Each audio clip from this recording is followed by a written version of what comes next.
More than half of the world's remaining mountain gorillas live here, in a landlocked country most people couldn't find on a map. Uganda packs in over 1,000 bird species, ancient rainforests, the source of the Nile, and tree-climbing lions, all within an area smaller than Oregon. Winston Churchill called it the Pearl of Africa. If you enjoy documentaries like this, please subscribe. For every new subscriber and comment, we'd also love to hear your thoughts. Drop a comment below, and don't forget to like and share. Your support truly helps our channel grow and continue creating meaningful content. Now, back to the documentary. A century later, it still is. In the northern reaches of the Albertine Rift Valley, the Earth begins to drop away, revealing the vast landscapes of Murchison Falls National Park.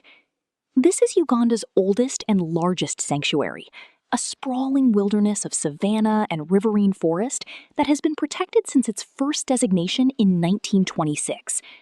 As you move across the northern plains, the horizon is defined by rolling grasslands and iconic borassus palms, a terrain that officially became a national park in 1952. At the very heart of this territory lies a point of immense geological pressure, where the Victoria Nile meets its most violent obstacle. The entire volume of this mighty river is suddenly forced through a narrow rock gap only 8 meters wide.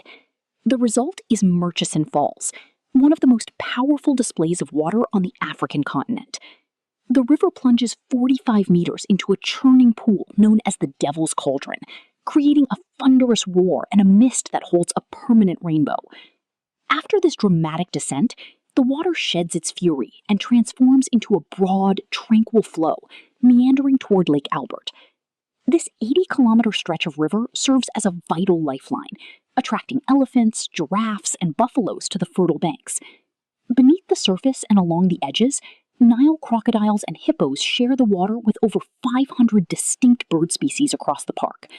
The biodiversity is staggering, supporting 144 different mammal species within its varied habitats. Now, before we move on to the next destination, here's a fun question for you. Which animal appears on Uganda's national emblem? Comment your answer below.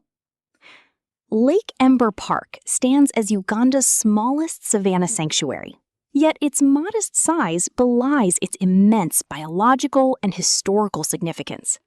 Located just 240 kilometers from the capital of Kampala, it is the most accessible wilderness for those seeking a swift escape into the heart of nature. This landscape is built upon a foundation of ancient Precambrian metamorphic rocks, geological formations that date back over 500 million years.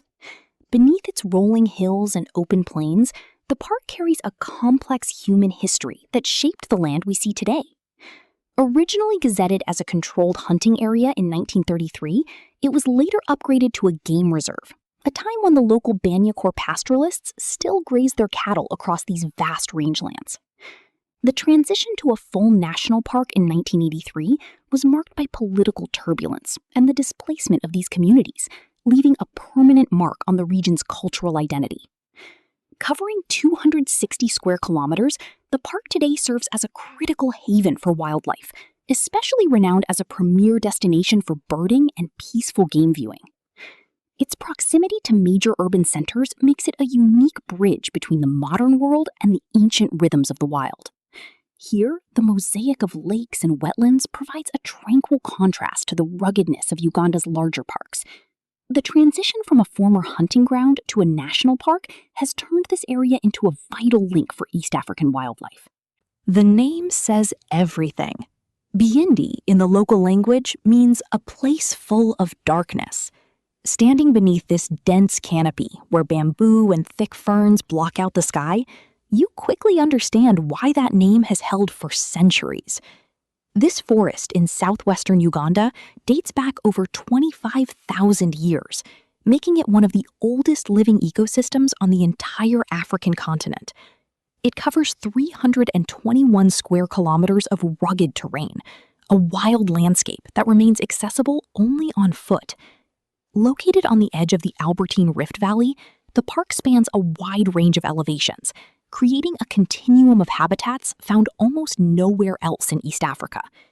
This unique geography supports one of the richest biological communities on Earth, home to over 350 bird species and hundreds of varieties of butterflies. In 1994, it was designated a UNESCO World Heritage Site, recognized as a vital frontline for conservation in one of the most densely populated regions of the tropics. But no statistic fully prepares you for the true residents of these shadows. Almost half of all the mountain gorillas remaining on Earth make their home deep inside this forest. Buyindi is also one of the only places in Africa where mountain gorillas and chimpanzees share the same ecosystem. It is a world of two great apes and one ancient forest, a darkness that turns out to be anything but empty. Most people never make it here. Tucked away approximately 700 kilometers from the pulse of Kampala, Kadipo Valley National Park sits in the shadows of the South Sudan and Kenya borders. The journey alone is a test of will, demanding the better part of a day on the road. But the moment the savannah opens up before you, you realize that the distance was never the obstacle. It was the entire point.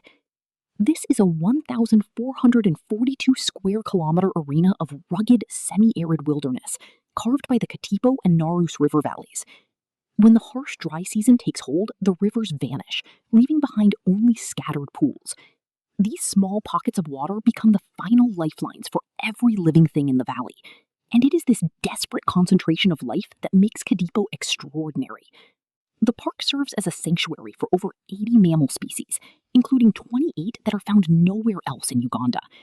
From the ghost-like cheetah and the caracal to the greater kudu and the elusive arwolf, it remains the only place in the nation where wild ostriches still roam without fences. Beyond the wildlife, Kadipo is defined by the sheer quality of its light, a soft, glowing warmth that settles over the valley at dawn and dusk, turning the world into a kingdom of gold. Born nearly 18,000 years ago from a violent collision of fire and water, Lake Boninyo was forged when lava from the Virunga Mountains dammed the Indego River. Today, it sits at a crisp altitude of 1,962 meters, cradled like a secret within the rolling hills of southwestern Uganda.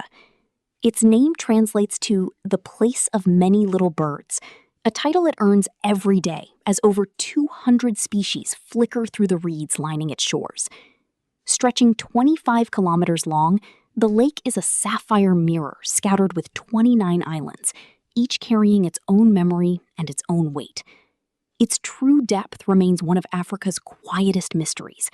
While scientific records suggest 40 meters, local guides insist the water descends 900 meters into the earth, a depth that would make it the second deepest lake on the continent. No one has truly settled the debate. What is certain is that these waters are a rare sanctuary, free of crocodiles, hippos, and parasites, making it one of the safest places in Africa to swim. But beneath this calm surface, the islands harbor stories that are far less gentle. There is Akampen, the punishment island, a tiny outcrop where unmarried pregnant girls were once abandoned to face hunger or the water alone. Then there is Bucharanika, the island of legend, said to have flipped upside down to swallow a group of men who refused a simple sip of beer to an elderly woman. And then Bayama Island, where a leprosy hospital once offered a final refuge to those pushed to the margins of society.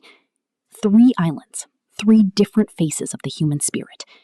In the morning, streams of mist drift across the water like pulled cotton, and by afternoon, a golden sun settles over the terraced hillsides, turning the world still.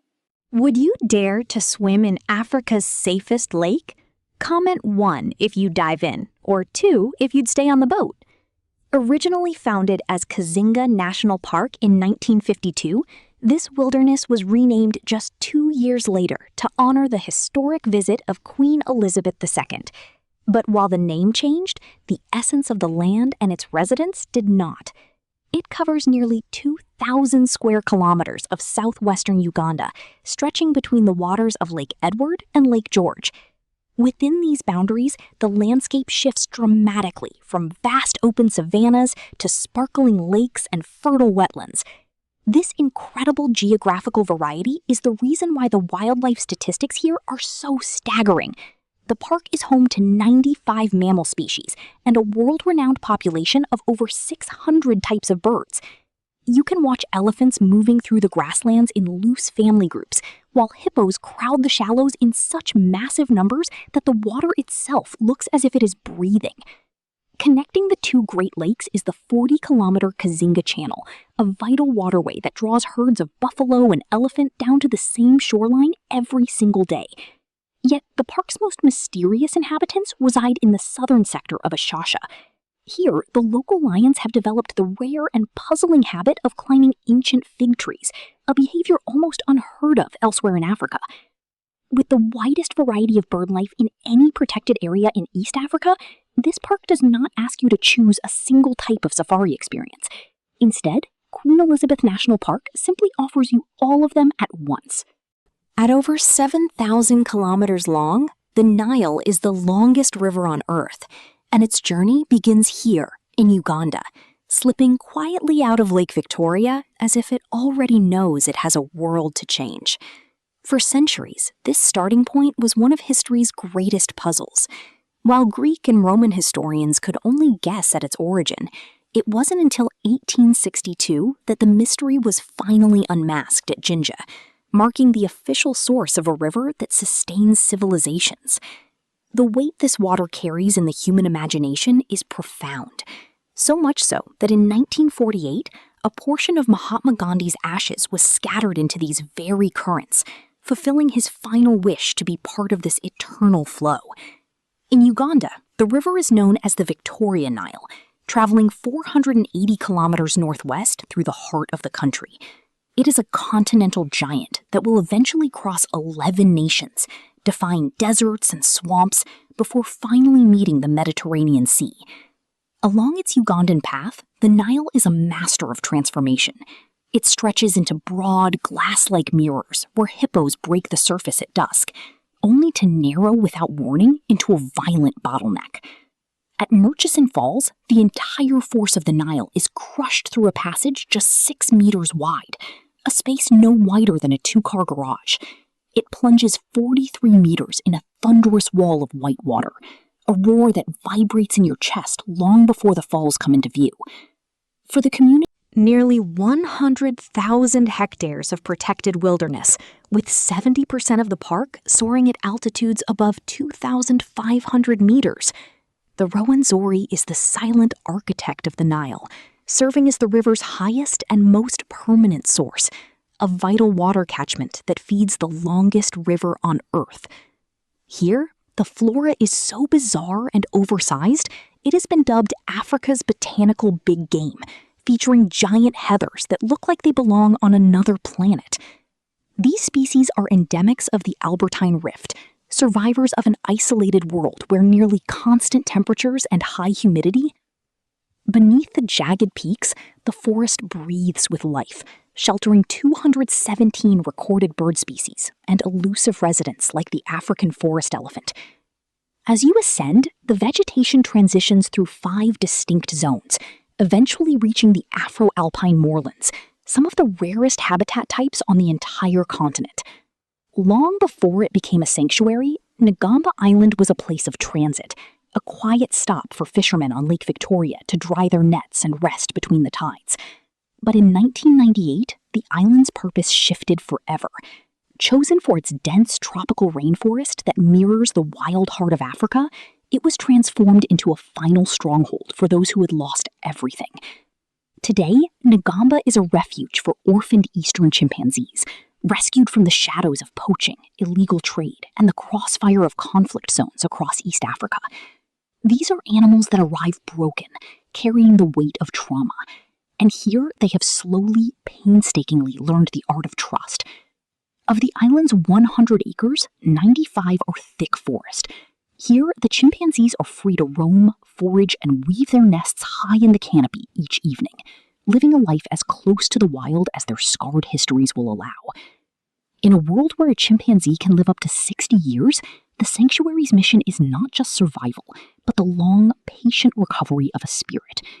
Every footprint left here by a visitor directly fuels the rescue operations, the healthcare, and the food that keeps this sanctuary alive. With a surface area of nearly 60,000 square kilometers, Lake Victoria is a titan, the world's largest tropical lake and the second largest body of fresh water on the planet. From above, it looks less like a lake and more like an inland sea that simply decided to stay. Long before it was named Victoria, the Uganda people called it Nalubal, home of the spirit. And standing at its edge today, that name still feels like the only one that fits. Geologically, the lake is a newcomer. Its basin formed a mere 400,000 years ago, when rising earth dammed the path of ancient rivers. Yet its history is one of dramatic resurrection. It has dried up completely 3 times since its birth, the last disappearance occurring just 17,300 years ago. This means every creature swimming in its depth today is a descendant of survivors, pioneers that began life again when the water finally returned. Shared by Uganda, Tanzania, and Kenya, its 7,000-kilometer shoreline supports the largest freshwater fishery on Earth. But this beauty masks the scars of a modern tragedy. In 1954, the predatory Nile perch was introduced to boost fishing yields. By the 1980s, the species had exploded, driving hundreds of native cachalid species to extinction in one of the most documented ecological disasters in freshwater history. Today, over 40 million people depend on this basin, placing a weight on the water that is felt in ways both visible and invisible. We gather info from many sources. If something seems off or you've got more to add, drop a comment. Mount Elgon is an extinct volcano, a dormant giant that first erupted 24 million years ago, making it one of East Africa's oldest physical landmarks. In its prime, it was the highest mountain in all of Africa, towering far above the 5,895 meters of modern-day Kilimanjaro. Millennia of erosion have since weathered its peak to 4,321 meters. Yet, it remains, holding the largest volcanic base in the entire world. Spanning 4,000 kilometers across the Uganda-Kenya border, this massive, solitary mountain rises 3,000 meters above the surrounding plains like an island in the sky. To the Bagasu people, the mountain is more than rock and soil. It is the living embodiment of their founding father, Msaba, a sacred spirit carved into the landscape. The mountain's vast form acts as a biological refuge, where the sweltering savanna of the lowlands gives way to lush montane forests and rugged high-altitude moorlands. Within this vertical wilderness, over 300 bird species find sanctuary, including the rare and endangered lamajai soaring through the thin mountain air. Mount Elgon is a transboundary treasure, protected by 2 nations and recognized by UNESCO as a vital man and biosphere reserve. The story of Sippy Falls begins with a quiet misunderstanding along a riverbank. When early British visitors asked for the name of the thundering water, a local woman thought they were pointing to the medicinal herb in her hand. She replied, "Sep." The name took root, and today this 100-meter giant bears the name of a plant known only to this valley. Sippy is not one, but a trilogy of waterfalls carved into the basalt cliffs on the slopes of Mount Elgon. The tallest of the 3 is a sheer, unbroken plunge of nearly 100 meters, a wall of white water that drops with a force you can feel in your marrow. Each fall possesses its own spirit. One offers a hidden path behind its veil. Another splits into twin streams during the rains, and the highest crashes into a natural pool so cold it steals the breath from your lungs. The Sippy River itself is born from hot springs high on the mountain, gaining momentum as it rolls off these cliffs, as if losing its patience with the slow descent toward Lake Kyoga. These mist-drenched hills are the cradle of some of East Africa's finest Arabica coffee, where the cool altitude forces the beans to ripen slowly, deepening a flavor sought by roasters across the globe. Despite its cinematic beauty, Sippy draws only a fraction of Uganda's travelers each year, remaining a place that feels like a secret the world has yet to fully discover. The name Kampala traces back to the Luganda phrase, Kasoi Kampala, the hill of the impala. Long before a British fort appeared, these slopes were the Kabaka's private hunting grounds, where antelope moved freely through the trees. That world is gone, replaced by one of the most layered and vibrant capitals on the African continent. Originally built on 7 hills, Kampala has since surged to cover more than 20. Each of the original heights was claimed by a different faith or power: Catholics on Lubaga, Anglicans on Namboweri, Muslims at Kabuli, and the British administration at Old Kampala. Today, if you look across the horizon, that same pattern remains etched into the skyline, with minarets and cathedral towers rising side by side from the same red soil. As one of the fastest growing cities in Africa, Kampala expands at an annual rate of over 4%. The streets are a testament to this momentum. They're always in motion, always building. This city now generates more than 60% of Uganda's GDP, a heartbeat fueled by a 24-hour informal economy of bustling markets, street stalls, and swarms of boda-boda taxis. On the city's outskirts, the Baha'i House of Worship, one of only 7 in the world, sits in quiet contrast on a hilltop, where the view stretches for miles. Just 8 kilometers south, Lake Victoria forms a horizon that reminds you where the city ends and the water begins. Kampala exists between 2 worlds, the ancient kingdom and the modern state, forever balanced between the hills it was built on and the ones it is still climbing. In the old tongue, Nakari Mojong Kurong holds the last breath of a journey. It means, the old men can walk no farther. Those were the words the elders spoke when their feet finally refused the earth after centuries of drifting south from what is now Ethiopia. So they stopped. They stayed. And in this forgotten corner of northeastern Uganda, they built a world unlike any other. This northeastern plateau sits between 1,120 and 1,360 meters above sea level. Mountains rise sharply at its edges, framing plains so flat and wide that the sky feels closer here than anywhere else on Earth. Though this region covers roughly 1/10 of Uganda's entire landmass, it remains one of the country's least visited corners, a fact that defines its raw and haunting appeal. The Karamojong people, who have called this land home for over 400 years, built their existence entirely around the gifts of the earth: cattle, milk, seasonal rain, and open space. Here, cattle are far more than livestock. They are currency, status, identity, and faith. The very architecture of the plains reflects this truth, each one a cluster of thatched huts built around a central cattle pen. Many Karamojong still hold to their traditional beliefs, praying to their god Akush through rituals tied to the survival of their herds and the turning of the dry season. From their music and dance to their intricate beadwork and body markings, every detail carries the weight of a culture that has shaped itself slowly and deliberately. By 1982, Uganda had fallen into a deep ecological silence. Every single rhino, both black and white, had been wiped out by poaching and decades of civil conflict, leaving the country a void where these giants once roamed. For over 20 years, they were gone. Then, in 2005, the silence finally broke. 6 southern white rhinos arrived at a former cattle ranch in the Nakasongola district, and the long, patient journey of restoration began.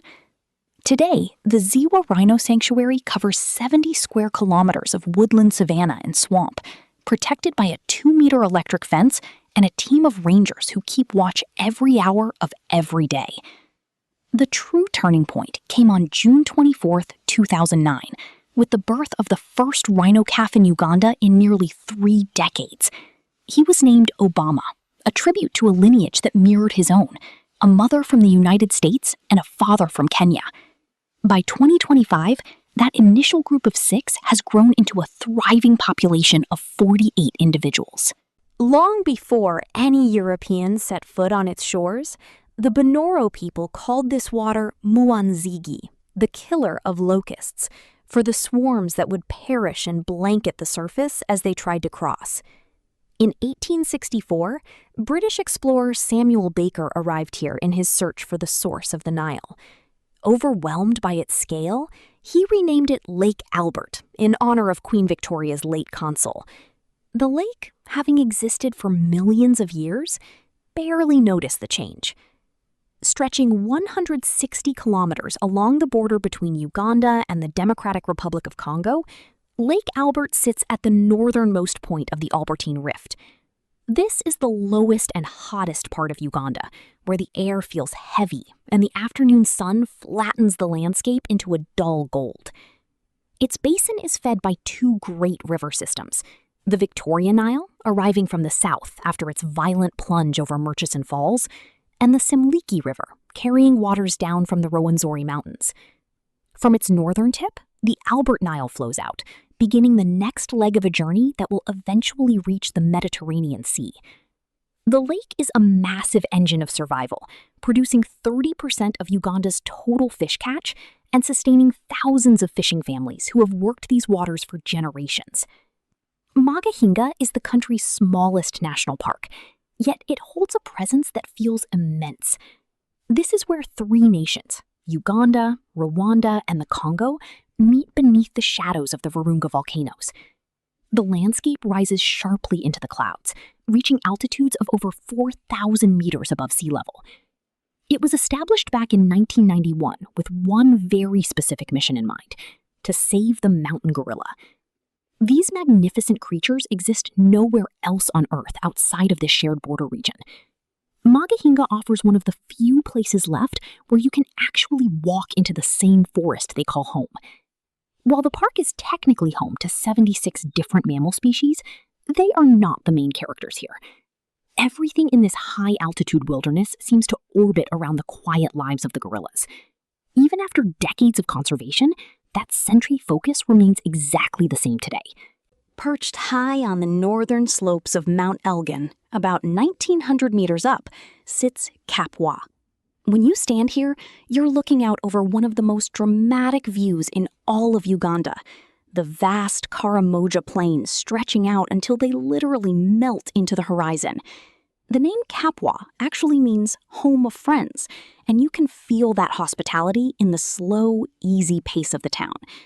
This is the land of the Sabini people. They've lived on these slopes for centuries, and their deep connection to the earth is everywhere you look.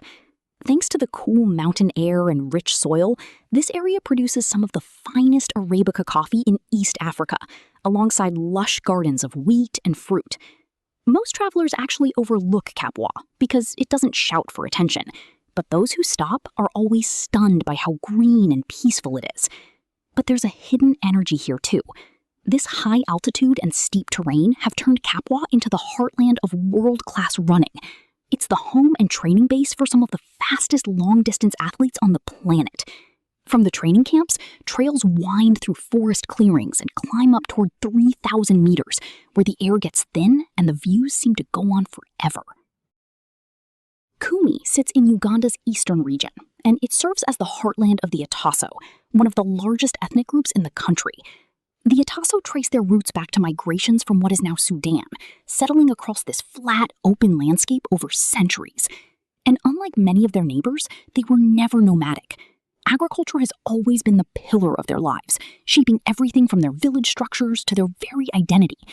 Millet and sorghum are the traditional staples here, though cassava was brought in during the colonial era as a backup for famine and has remained a local favorite ever since.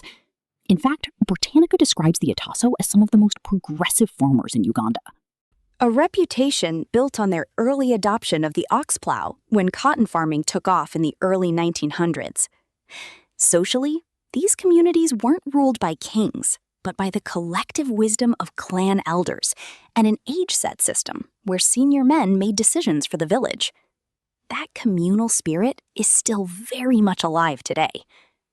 Kumi itself acts as the administrative and commercial hub of the district, a town that grows steadily while the surrounding villages keep to their own traditional pace. Ultimately, coming here isn't about ticking off landmarks. It's about getting an inside look at what ordinary life in eastern Uganda truly looks like.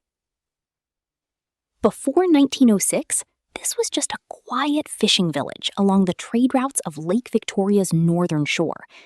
But in 1862, everything changed when British explorer John Hanning Speke stood here and declared he'd found the source of the Nile, solving a mystery that had obsessed the West for centuries.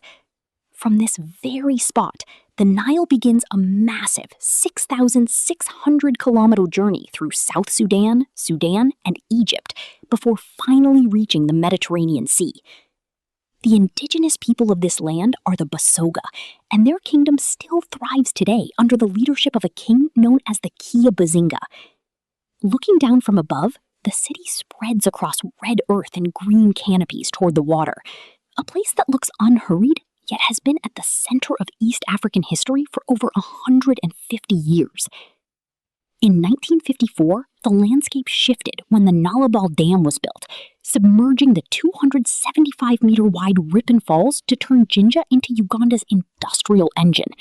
Today, that same dam powers not just Uganda, but parts of Kenya and Tanzania as well. But the river's energy isn't just for electricity. The rapids on this stretch of the Nile run all the way up to grade 5. That is why Jinja is now celebrated as the adventure capital of East Africa. People travel from every corner of the globe to raft the longest river on Earth, starting their journey exactly where the water begins. Bugalobi sits about 7 kilometers from Kampala's city center. For a long time, almost nobody lived here because the land was swampy and considered undesirable. The name itself comes from one of the earliest settlers, a man named Lugalubi. Before that name took hold, locals simply called the area Middle East. Everything changed in the 1950s when the neighborhood started attracting its first real residents, and the hill began to fill in from the bottom up. The layout followed the money in a very literal way. The higher up Bugalobi Hill you built, the more valuable the land became, and that pattern still holds today. Right at the base of the hill, the neighborhood connects directly to Kampala's industrial area. This means this one stretch of city contains both some of the wealthiest addresses and some of the heaviest manufacturing in Uganda. Bugalobi Market started in 1975 with just a few vendors selling from papyrus stalls. The city council originally tried to relocate it across the road to Kiswa, but the vendors refused. They argued the road crossing was too dangerous for their children, and they eventually won. Today, that market runs around the clock and serves the entire surrounding area. Bugalobi has its own schools, hospitals, and commercial strips. This is why locals say it could be cut away from the rest of Kampala and still function as a town on its own. People who grew up in other parts of Uganda sometimes joke that the Bakiyar people of Kabale answer to no one. Historically, that was not far from the truth. When British colonial officers arrived in the early 1900s, a government report from 1913 bluntly concluded that discipline and obedience were unknown quantities here, and that everyone simply did as they pleased. The town itself sits at 2,000 meters above sea level. It is cool enough that it earned the nickname Switzerland of Africa from travelers who expected the tropics and found something closer to a highland spring. Just a few kilometers outside of town, Lake Boni was born roughly 18,000 years ago. The Baka people invented terrace farming entirely on their own. They carved horizontal steps into the steep slopes of Kagazi to stop soil erosion and turn land that should not have been farmable into some of the most productive ground in Uganda. Even the name Kabalo tells a story, coming from a piece of unusually heavy iron ore that once sat here. It was so heavy that people walked from across the region just to try and lift it. Bukasa today sits in the Makindi division of Kampala, holding a strategic position between the city center and the wealthy hilltop suburb of Miena. Because of this prime location, it has become one of the most expensive and sought-after areas to buy land in the entire city. But the geography of this neighborhood may soon carry even greater weight. Uganda is actively developing Bukasa into a major lakeside port, a move that would help provide this landlocked country with a vital second route to the sea. Even before these modern plans took shape, Bukasa was always defined by its connection to water. Unlike many other neighborhoods, it wasn't named after a person or a landmark, but after an island. Longtime residents say the area was named after migrants from Bukasa Island on Lake Victoria, who settled here first. That original island is the second largest in the Swasi archipelago, a group of 84 islands known to the Baganda people as the Islands of the Gods. In pre-colonial times, these islands were the spiritual heart of the region. The kings of Baganda would journey across the water to pay tribute to the Balabal, the national spirits whose sacred shrines were kept there. Bukasa Island itself housed shrines for Musi, the spirit of earthquakes, and Wakanama, the spirit of physical disability. Standing tall in the semi-arid plains of northeastern Uganda, Mount Moroto is an extinct volcano that rises 3,083 meters into the sky.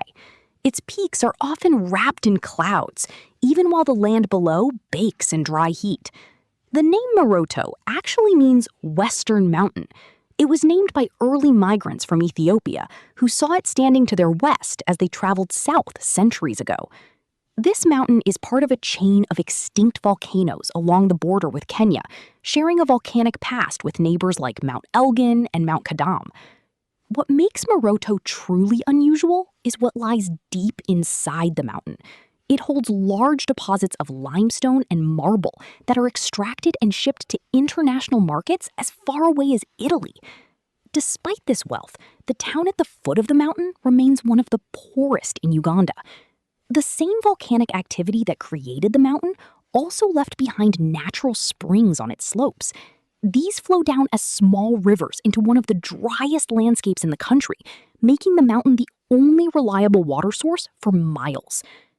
When did you last go somewhere that felt like it hadn't been discovered yet? Uganda still has that feeling. It's one of only 3 countries on Earth where mountain gorillas still exist, and you understand exactly why Churchill never found a better word for it than pearl.